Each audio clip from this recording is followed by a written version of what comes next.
అందరికీ నమస్తే. ఈరోజు ఏదైతే బాచ్పల్లిలో ఉన్నటువంటి ఎన్ఎస్ఆర్ ఇంపల్స్లో ప్రజ్ఞారెడ్డి అనే ఒక అమ్మాయి ఆత్మహత్య చేసుకోవడం జరిగింది. ఈ ఆత్మహత్య వెనకాల ఉన్న ఆత్మహత్య చేసుకోవడానికి ముమ్మాటికి ఎన్ఎస్ఆర్ యాజమాన్యమే కారణం, కానీ వేరే ఏదీ లేదు. ఏదైతే విద్యార్థుల ప్రాణాలతో చెలగాట మారుతున్నటువంటి ఎన్ఎస్ఆర్ ఇంపల్స్ కావచ్చు, శ్రీ చైతన్య కావచ్చు, నారాయణ కావచ్చు, కార్పొరేట్ కాలేజీలలో వరుసగా ఆత్మహత్యలు జరుగుతున్నా కానీ రాష్ట్ర ప్రభుత్వం సోగి లేకుండా నిద్రమబ్బుతో ఉన్నట్టుగా వ్యవహరిస్తుంది. మనం చూసుకున్నట్లయితే గత నెల రోజుల నుంచి ఇదే బాచ్పల్లిలో కావచ్చు, మియాపూర్లో కావచ్చు, నిజాంపేటలో కావచ్చు వరుసగా 6-7 మంది విద్యార్థులు ఆత్మహత్యలు చేసుకున్నారు. ఆత్మహత్యలు చేసుకున్నా కానీ ఇక్కడ ఉన్నటువంటి డిఈఓ కానీ ఎవరు కూడా స్పందించకుండా దున్నపోతు మీద వర్షం కురిసినట్టుగా ఉంది.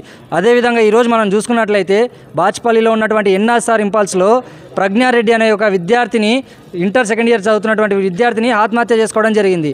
ఈ ఆత్మహత్య వెనకాల ముమ్మాటికి ఎన్ఎస్ఆర్ ఇంపల్స్ యొక్క యాజమాన్యమే ఉంది. ఏదైతే మనం చూసుకున్నట్లు విద్యార్థిని ఆత్మహత్య వెనకాల ఏదైతే ఫీజు కట్టడం కావచ్చు, లేకపోతే విద్యార్థి తల్లిదండ్రులకు ఫీజు కట్టాలని చెప్పేసి ఒత్తిడి కారణంగానే ఈ విద్యార్థి ఆత్మహత్య చేసుకోవడం జరిగింది. మనం చూసుకున్నట్లయితే ఇంతవరకు విద్యార్థి 9:30కు ఆత్మహత్య చేసుకుంటే ఇంతవరకు ఒక ఫోటో పెట్టి నివాళులు అర్పించలేనటువంటి పరిస్థితి ఈరోజు ఎన్ఎస్ఆర్ ఇంపల్స్ కాలేజీలో మనం చూస్తున్నాం. అదేవిధంగా ఏదైతే విద్యార్థులు చనిపోతే ఒక్కరు కూడా పట్టించుకునేటువంటి యాజమాన్యం కానీ ఇక్కడ ఉన్నటువంటి ఫ్యాకల్టీ కానీ ఎవరు కూడా ఇక్కడ లేనటువంటి పరిస్థితి మనం చూస్తున్నాం.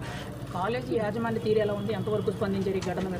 ఇంతవరకు కాలేజ్ యాజమాన్యం కావచ్చు, ఫ్యాకల్టీ కావచ్చు ఎవరు కూడా స్పందించినటువంటి పరిస్థితి మనం ఇక్కడ చూస్తున్నాం. గత 2 గంటలు 3 గంటల నుంచి పోలీసు వారు కావచ్చు, విద్యార్థి సంఘ నాయకులు కావచ్చు, విద్యార్థులు కావచ్చు ఇక్కడికి రావడం జరిగింది. కానీ ఒక్క ఫ్యాకల్టీ కావచ్చు, యాజమాన్యం కావచ్చు స్పందించినటువంటి పరిస్థితి మనం ఇక్కడ చూస్తున్నాం. మరి ఇక్కడ కాలేజీ గతంలో ఈ కాలేజీకి వేరే పేరు ఉంది, ఇప్పుడు ఎన్ఎస్ఆర్ ఇంపల్స్ అని పేరు మార్చారు అన్నట్టు ఒక వార్త వింటారు. అందులో ఎంతవరకు వాస్తవం ఉందంట? ముమ్మాటికి ఈ కాలేజీకి పర్మిషన్ లేదు, కోడ్ లేదు. దీనిపైన మేము ఎన్నోసార్లు ఇక్కడ ఉన్నటువంటి డిఐఓ గారికి కంప్లైంట్ ఇవ్వడం జరిగింది. అదేవిధంగా ఏదైతే ఇంటర్మీడియట్ బోర్డు ఆఫీస్లో కూడా మేము కంప్లైంట్ ఇవ్వడం జరిగింది. కానీ గత ప్రభుత్వం కావచ్చు, ఈ ప్రభుత్వం కావచ్చు ఇలాంటి కోడ్ లేని కాలేజీలు నడుపుతున్నా కానీ నిమ్మకు నీరెత్తినట్టుగా వివరిస్తున్నారు. ఇక్కడ అధికారులు ఎన్నోసార్లు వాళ్ళకి మేము చెప్పడం జరిగింది, ఎన్నోసార్లు మేము వాళ్ళ దృష్టికి తీసుకెళ్లడం జరిగింది. సార్ పలానా కాలేజీ కోడ్ లేదు, పలానా కాలేజీ పర్మిషన్ లేకుండా నడుపుతున్నారు, వీటిపైన మీరు చర్యలు తీసుకోవాలంటే దున్నపోతు మీద వర్షం కురిసినట్టుగా ఇక్కడ ఉన్నటువంటి అధికారులు డిఈఓ కావచ్చు, ఎంఈఓ కావచ్చు ప్రవర్తించడం జరుగుతుంది అన్న. చూసుకుంటే గత నెలన్నర నుంచి కూడా ఆత్మహత్యలు అనేవి ఇలా కార్పొరేట్ కాలేజీలో చాలా పెద్ద ఎత్తున జరుగుతుంది. కానీ దేనికి కూడా పూర్తి ఆధారాలు అనేవి ఎక్కడా కూడా దొరకట్లేదు. ఆ ఏదైతే ఘటనలు జరిగినాయో అక్కడితోనే అవి అంతమైపోతున్నాయి తప్ప బయటికి రావట్లేదు. ఎందుకని అంటారు? కార్పొరేట్ కాలేజీల తీరు ఎలా ఉంది?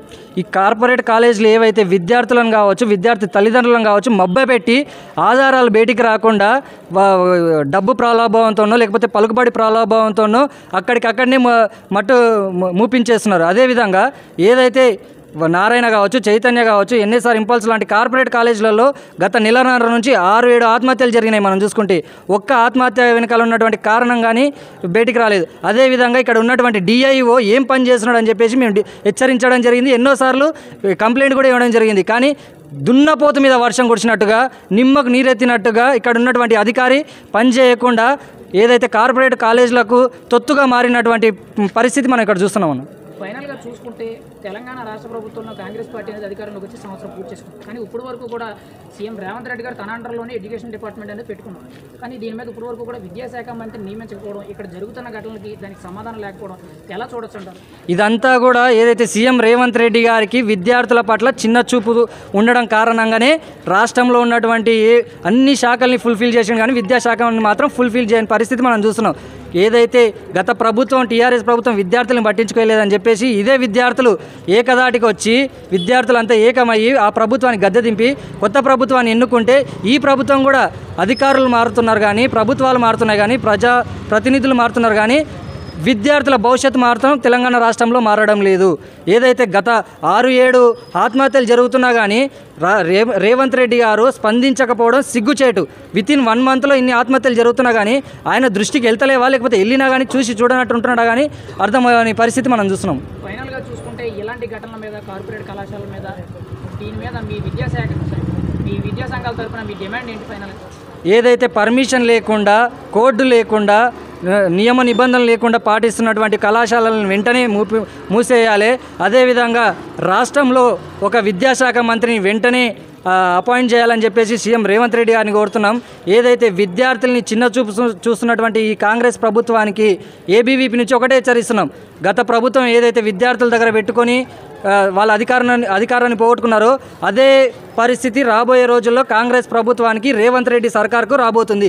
విద్యార్థుల్ని చిన్న చూపు చూస్తే రాబోయే రోజుల్లో ఇదే విద్యార్థులంతా కూడా ఒక దాటికి వచ్చి ఈ ప్రభుత్వాన్ని కూల్చడానికి కూడా వెనకాడబోరు.